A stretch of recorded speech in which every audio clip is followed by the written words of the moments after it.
National Weather Service in Chicago has issued a tornado warning for East Central King County in northeastern Illinois until 7:30 p.m. At 6:50 p.m., a severe thunderstorm capable of producing a tornado was located over Campton Hills, moving east at 25 miles per hour. The storm has a history of producing tornadoes.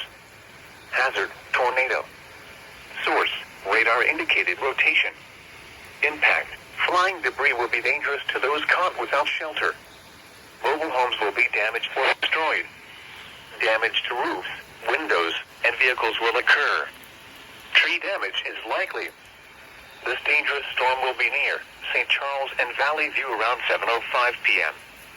Bartlett, Geneva, South Elgin, and Wayne around 7:10 p.m. Other locations in the path of this tornadic thunderstorm include West Chicago and Batavia. This includes King County Cougars Ballpark. Take cover now. Move to a basement or an interior room on the lowest floor of a sturdy building. Or in a vehicle, move to the closest substantial shelter and protect yourself from flying debris.